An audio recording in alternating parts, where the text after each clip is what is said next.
Well, good morning. I'll tell you again, we're so glad that you're here. We are in week 2 of our marriage series called To Have and To Hold.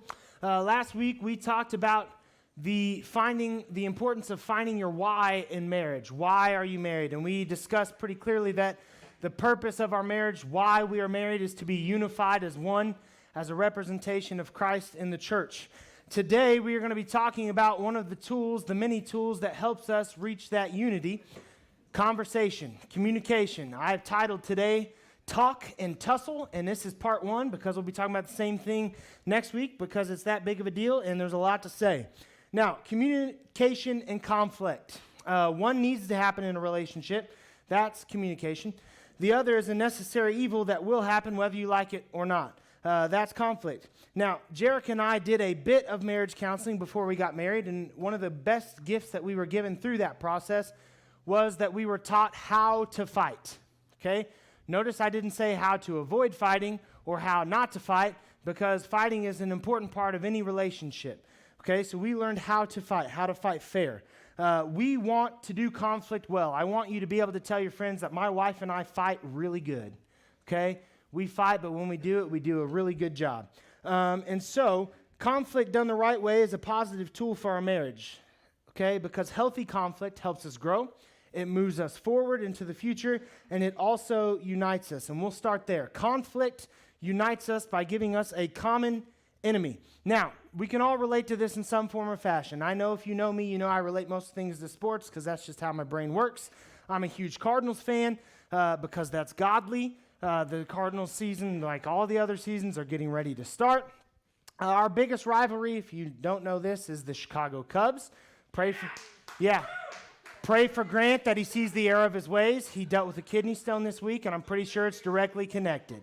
Okay? So, just kidding. But all I got to say about that is, okay, so there's this natural conflict that happens between Cardinals and Cubs fans. Now, there is a certain amount of respect to the rivalry, and it's become a bit chippier in the last few years because the Cubs are finally worth a darn as far as the competitive scale goes. But we can unite about one thing. Grant and I, for instance, are on opposite ends of the fandom. I am a diehard Cardinals fan. He is a diehard Cubs fan.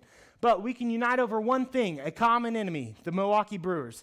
We both can state that their fans and their team is the absolute worst. Now, maybe sports doesn't work for you, but you have had this happen to you in some other relationship. One of the other things that pops up is at work. And I won't ask for any hands. I won't ask you to nod in agreement. But you ever united with somebody, become really close friends with a coworker because you both didn't like the same person? Yeah, a couple giggles there. You gave yourself away, right? You find that one person you don't like. Maybe you guys weren't that close to begin with, but there's just that one person, and somebody lets it slip. I just can't stand him, and all of a sudden you see or hear like the chair roll over right next to you. You're like, you can't either? No. Did we just become best friends? Yep. Right? And then it's like party time because you have this common enemy. Well, conflict, if done the right way, can give us a common enemy to unite against in our marriage. So whatever that issue is that we're facing, if we can come together, unite against it, and fight to overcome it, that spurs on unity. So conflict, just for that, is a good thing. Now, we need some foundational knowledge before tackling communication. And guys, I'm going to attack you first. Okay, so you're welcome. I bet you're glad you came this morning. I certainly am glad you're here as well. Fellas, we have got to get better at communication. We have got to get better at communication. We have to talk. Now, men, we're narcissists, okay? Let's be honest. We like ourselves. Most of the time, we're pretty worried about ourselves and how things are better for us. So I'm going to give you a selfish motivation this morning, okay? You ready? It will make your life better and easier if you learn how to talk to your spouse. And if you talk to your spouse. Somebody, I won't say who, said today, I learned that getting married is about not being able to talk anymore. Wrong, Nathan. Just kidding. I love you. I'm just kidding. Kaylee, don't hate him, and if you ever listen to this, it's not his fault.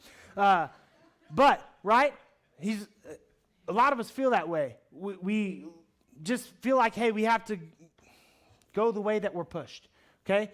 And that's a natural instinct that guys have, and we do it all wrong, and here's why. As men, we try to bury things, right? We can just bury it. We can put it in a box and we can put it away and we don't have to deal with it anymore. And so when it comes to conflict, we just try to avoid it at all costs. Like, hey, don't make eye contact and maybe it should go away. But listen, your wife is not a bear, okay? At least not all the time. Your wife is not a bear. That got 0 laughs. I am bombing and this is going great, okay? I'm so glad you're all here with me this morning. You can bring out the pitchforks later, right? But if we just avoid eye contact, if we just try to avoid the conflict, then maybe it will go away and maybe we don't have to talk about it and maybe we can just push it deep down and it will just disappear. But that doesn't actually ever happen. Can you imagine the boost that it would give your wife if you not only got credit for paying attention, being observant enough to realize that there was an error, and then 2, taking the initiative to try to conquer that issue? If you just came to your wife and said, hey, I kind of feel like there's this tension, and I would just like to talk about it. Your wife's whole life would be changed. She'd be like, wait, what did you just say? You want to talk? And you'd be, yeah, I'd like to talk about it. I noticed that we're having this issue, and I would just like to talk about it, get it out there on the table, and try to overcome it, right? That's major brownie points. Maybe I'm the only one whose wife is like, I wish you would be more observant and take more initiative. Okay, I'll admit my weaknesses, so sorry. The fact alone that you were observant enough, okay, observant enough to recognize the issue and that you took the initiative should get you major brownie points. So, again, one of those things that makes it better for you. But the most important thing is that it helps move us forward towards a resolution and a future growth, okay, which is the ultimate goal of conflict and communication. It's to get past those things in our marriage that are speed bumps, to have them just be speed bumps and not become mountains or giant hills or obstacles that we can't overcome. But that's only going to take place when we communicate. So, men, if you need a selfish motivation, not that you do because we're selfless creatures, it will make your life so much easier if you would just learn how to communicate. Let's dive a little further in. Ephesians 5:25-30. Husbands, love your wives just as Christ loved the church and gave himself up for her to make her holy, cleansing her by washing her with water through the word, and to present her to himself as a radiant church without stain or wrinkle or any other blemish, but holy and blameless. In the same way, husbands ought to love their wives as their own bodies. He who loves his wife loves himself. After all, no one ever hated their own body, but they feed and care for their body just as Christ does the church, for we are members of his body. Men, we must learn to love our wives as we love ourselves. We must learn to love our wives as we love ourselves. Okay? Think about the words used in this passage. Nurture, cleanse, holy, blameless. These are value words. Okay, we should be presenting our wife to God in a beautiful light. Our wife needs to be the most important thing to us in the entire world. They should take the place of self. We should love our wives as we love ourselves. I want you to think about how you treat your wife during conflict. Okay, I want you to think about how you treat your wife during conflict as it might pertain to you, okay? Because think about this. We don't ever degrade ourselves, right? I'm talking to men here. We don't ever degrade ourselves. We always think that our opinions are pretty solid and something that we can stand on. We're pretty proud of them most of the time. We don't see ourselves as overreacting. We don't call ourselves crazy. Okay? We aren't emotional in our own minds. You ever said those things to your wife? Oh, you are just crazy. You are overreacting right now. You are being so emotional. We don't ever see ourselves that way. So why do we project that onto our wives? Do you ever do that? You want me to admit something again? I've done it. I know that a trigger word for Jerica is crazy. She'd probably punch me in the face right now because she's crazy. No, I'm kidding. See? But listen, I know that if we're fighting and I'm losing, like I'm back against the ropes and losing, and like that's the goal. And I feel like I'm losing, right, and it's going bad for me, and I can just break out the crazy word and she will actually show me what crazy is. You want to see crazy? No, I don't really. I'm sorry, I didn't mean it, right? But we project these negative things on our wives and try to negate their points and negate their point of view and negate the struggles that they have in their relationship with us because, oh, they're just overreacting and they're just being emotional and we don't want to have to deal with it. But we would never do that to ourselves. When we have an issue, it's a legitimate issue. When we have an issue, it's a real problem. We need to tackle this problem. Right? And it's not our fault when we have an issue, it's your fault. Wives, you did it. But when a wife has a legitimate grievance with us, do we pay attention to that? Do we listen to that with open ears? Or do we try to wash it away by projecting these misguided ideas on them? Don't do this, okay? That's my best advice. Don't do it. Don't project these things onto your wife. Now, there's a greater degree, and I'm going to mention it briefly, and hey, I hope that this is not an issue for anybody in this church, but there's a greater degree that the church is way too silent on that I'm going to bring up because it goes hand in hand, and that's emotional abuse. Okay? That's emotional abuse. Now, can women be emotionally abusive? Certainly. Okay? The majority of the time, just statistically, we know that it's men. Okay? We know that it's men. If you go through life and your job, you feel like, at least partially, is to tear your wife down, to degrade her, to make her always feel like she's wrong, to make her feel like she's less than you, to make her feel like she's subservient, it's disgusting, and you need to stop it. It's gross. Don't be that guy, because you're not a man, you're a little boy, okay? I don't know that that's anybody in here. Maybe that's somebody online that needs to hear that. Maybe there's somebody in your life that needs to hear that. But I just want to be clear that as the church, we can have no leeway for emotional abuse whatsoever. We can't sit here and say, well, the man is head of the wife and blah, blah, blah, blah, blah, and quote all the scriptures misleadingly to try to build up our stance on why we treat our wives so poorly. Can't do it, shouldn't do it, don't do it, okay? Now, I'll move past that. James 3, 2 through 5. We all stumble in many ways. Anyone who is never at fault in what they say is perfect, able to keep their whole body in check. When we put bits into the mouths of horses to make them obey us, we can turn the whole animal. Or take ships as an example. Although they are large and are driven by strong winds, they are steered by a very small rudder, wherever the pilot wants to go. Likewise, the tongue is a small part of the body, but it makes great boast. Consider what a great forest is set on fire by a small spark. Your words have power. Your words have power. Men, you need to understand that. Your words have power. We need to build our wives up. Okay, we need to build our wives up, not be a force that tears them down. Remember last week we talked about we're supposed to be a positive force in the life of our spouses. Not negative, not equal, a positive force. Okay? And we can do that majorly through our words. Don't use them to tear down or belittle your spouse. Don't ever do that. Rather, build them up and grow together. In 2005, there was a study done by the University of Pennsylvania, and there's been a lot of good studies, Bible studies, husband-wife studies, that type of thing that have been built around this study. But in 2005, the University, Pennsylvania, came up with a study, and this is what they discovered. The male brain can literally flatline. We can turn it off. You ever ask your husband what they're thinking about? They tell you nothing. Guess what? They're telling the truth. They're telling the truth. Nothing. What are you thinking about? Nothing. You can't be thinking about nothing. No, literally, I was thinking about nothing. Like I just went, there's a really good study, I forget his name, he's famous for this study, but he talks about how guys have boxes, right? In our brain, we have boxes, and we have a box. We have a work box, and we have a play box, and a hobby box, and a wife box, and a kid box, and we go to our different boxes at different times when we need to get those information for whatever, and we have a nothing box. Like literally, we can go to, and we can have a time where we think about nothing. And right now, women are thinking to themselves, we hate you.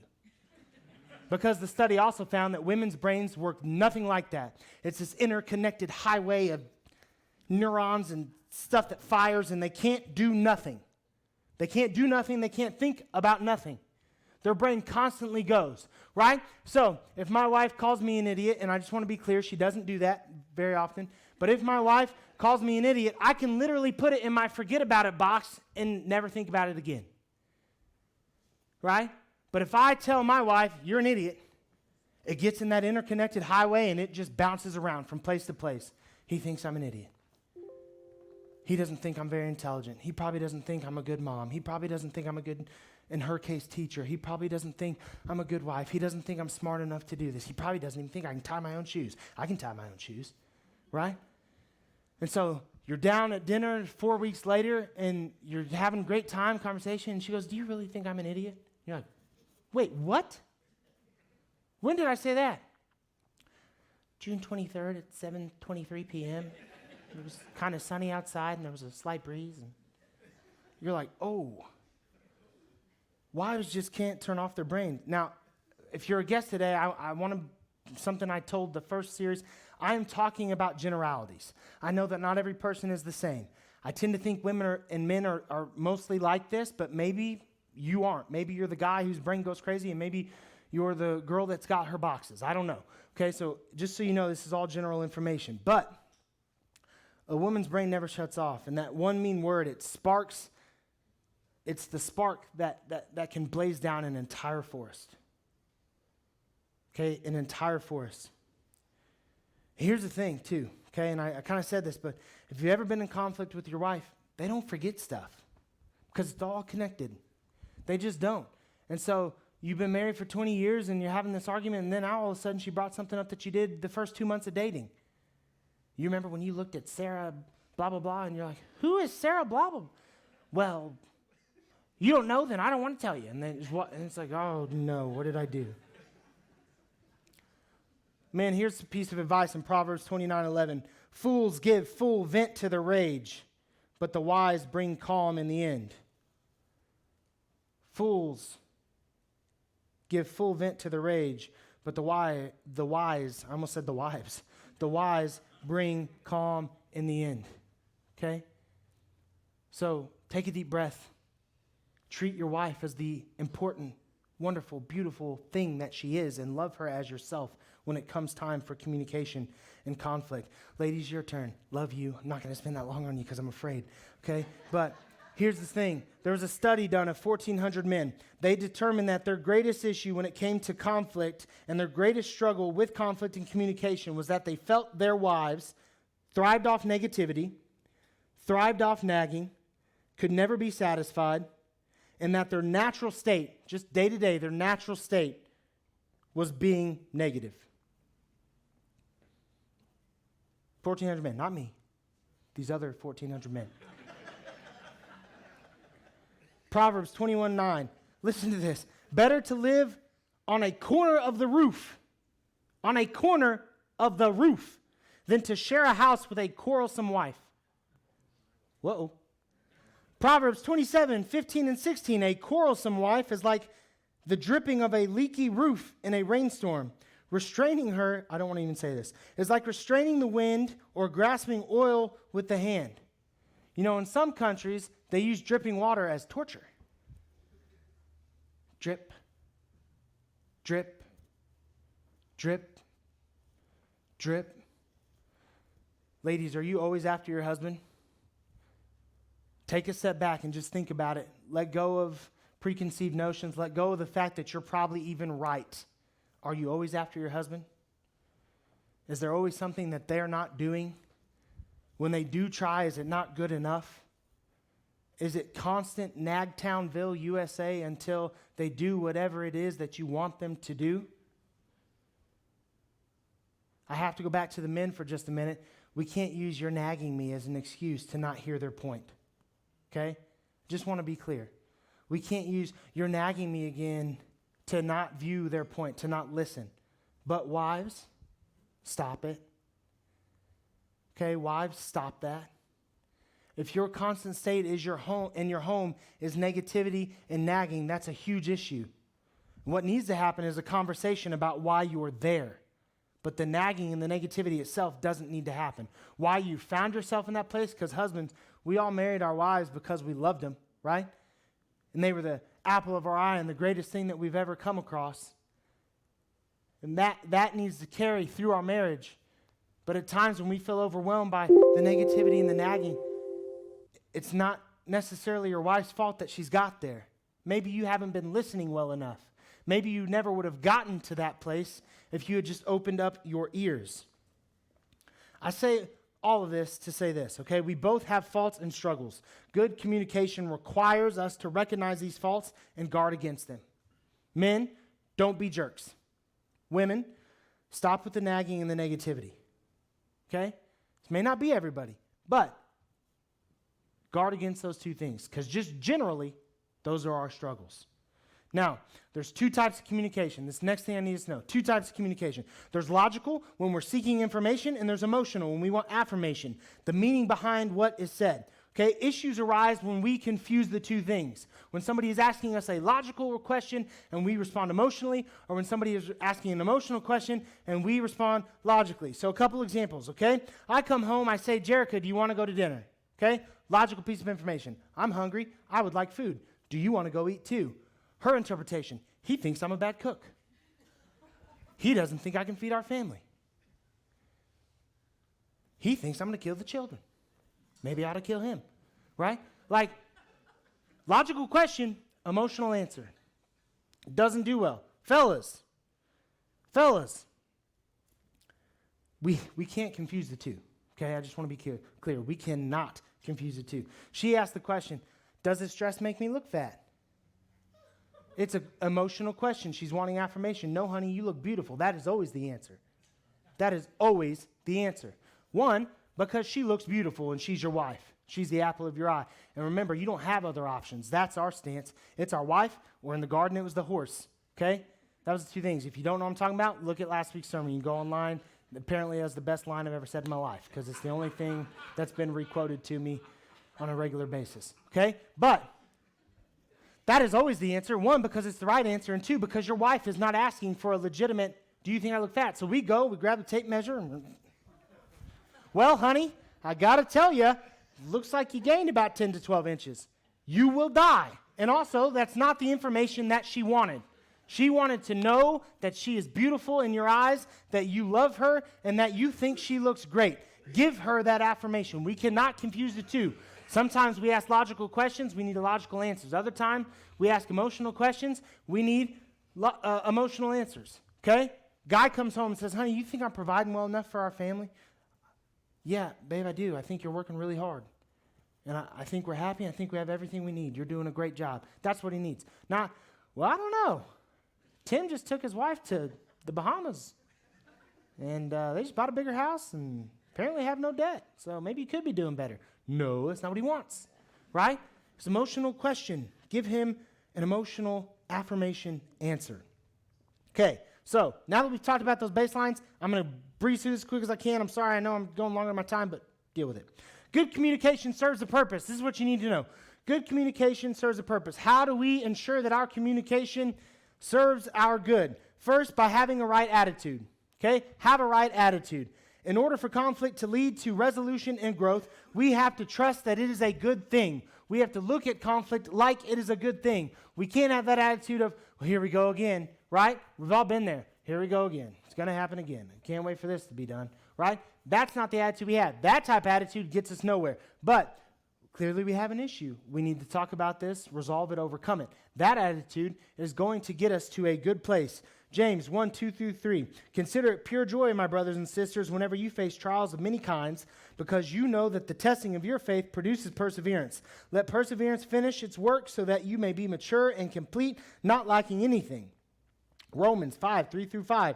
Not only so, but we also glory in our sufferings, because we know that suffering produces perseverance, perseverance character, and character hope. And hope does not put us to shame, because God's love has been poured out into our hearts through the Holy Spirit who has been given to us. So, it's not here we go again, but it's, hey, how can we grow together? Conflict in our marriage should be looked upon with joy, because it's getting us to a place, 1, of perseverance, 2, of joy, 3, of hope. Okay? Hope. When we are able to come together over a disagreement and move past that and come up with a solution that works for both of us, that spurns hope for our future. It does nothing but bring us together and put us in a good place. Okay? That's why communication is so important. Secondly, we want to ensure that communication is a good tool for us. We have to sow seeds of correction when we talk. Okay? Galatians 6:7. Do not be deceived. God cannot be mocked. A man reaps what he sows. Now, this is one of those times while the scripture isn't talking specifically about communication, the principle applies. You will reap what you sow out of life.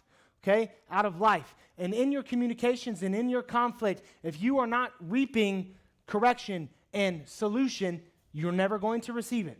It's going to be fighting. Ever feel like you're just fighting over the same thing over and over and over again and it never stops?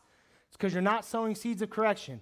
okay, we've talked about this. Now, how do we get past it? What is it that we need to do? What are some real steps that we can take to move forward and to get to a good place? Okay, we have to be able to sow seeds of correction. Do you want communication in your relationship to serve a good purpose, to be a strong tool, to unify you? Seek your spouse first. Seek your spouse first. See, unfortunately, conflict occurs and people go outside of their marriage before approaching their spouse. Your husband said something stupid and you get on the horn with mama. Mama, guess what he just did? Mama doesn't need to know, okay? Sister doesn't need to know. Cousin doesn't need to know. Friends don't need to know. Pastor doesn't need to know. Coworker does not need to know. We don't need to share our business with everybody and anybody, okay? If you have a conflict between your husband or your wife, you go to them first and foremost before anything, okay? Before anything. Because all that does is when you go to other people, it makes them be negative about your spouse. And then the next time you call them and everything's all good with your spouse, they bring it back up. And now you're feeling back in a negative place with your spouse, right? You'll never get past it if the first place you go is outside of your marriage. Go to your spouse when you have an issue. Matthew 18:15, if your brother or sister sins, go and point out their fault just between the two of you. If they listen, you have won them over. It shows respect for your spouse and it builds trust with them, okay? Last thing. You want communication to be a good thing in your life. You want it to move you forward into the future with hope and all the other wonderful things that we have talked about. Then when you do seek counsel after you've talked to your spouse, seek wise counsel. Seek wise counsel, because that verse, Matthew 18:15, goes on in 16 and 17. But if they will not listen, take one or two others along, so that every matter may be established by the testimony of 2 or 3 witnesses. If they still refuse to listen, tell it to the church. And if they refuse to listen even to the church, treat them as you would a pagan or a tax collector. That's not very good, in case you were wondering, okay? But here's the thing. You talked with your spouse, you're getting nowhere, you're at a dead end, seek wise counsel. Somebody that you can trust, somebody that you can go with the issue, not somebody who's going to just automatically hit your spouse over the head with the hammer and tell you how awful they are and agree with you. You need somebody who can listen to your issue, okay, and tell the truth. Tell the truth. I hear what you're saying, but I think you're actually the wrong one in this stance. Or, I understand what you're saying, but I think this is maybe how your wife feels, or this is maybe how your husband's feeling. Somebody who's going to give you good advice, and somebody who will be able to tell you when you're wrong. Not a hype person, not somebody that's just there to make you feel good or agree with you, right? Someone who can be impartial. Because there is a chance, men and women hear me both, there is a chance you're not right. There is a chance you're not right. So communication conflict, okay? Have to have it. 1, unite against the issue. Recognize your struggles with communication and work to overcome them. Okay? Work to overcome them. Work to understand what your spouse is seeking in communication. Is it logical? Is it emotional? And ensure that your communication serves a purpose by doing the few things that we talked about. I'm going to pray. The band's going to come up. We're going to do a couple worship songs, and then we've got a baptism service, which I got to tell you is the greatest part about being a pastor, if you ask me, because that means that somebody just met Jesus. And in our case, it's 3 little somebodies, which is amazing. And while I'm throwing stuff out there and I have the mic, I'll just throw a shout out to Chelsea. That is a direct correlation with the health of our children's department. She's leading them and guiding them in a great direction. And we've got 3 little people who are here to prove that very case, because they found Jesus and they have accepted Jesus, and today they are being baptized to tell all of you that that is the case in their lives. Okay? So, if I bummed you out today, if you're mad at me, if you thought my sermon was stupid, I got good news. I've got something really great coming up to be joyful and happy about. Let's pray. God, I come to you right now. I thank you for this day. I hope that this message had a positive effect on everybody that was here today, God, that we find the importance of communication in our lives for not just ourselves, but for our spouse. And hopefully we can apply these principles to other relationships that we have as well, because they do work there too. God, help us to be men who build up our wives, who love them as we love ourselves. Help our wives to to find grace in times where they feel like, hey, I already had to tell them this a million times.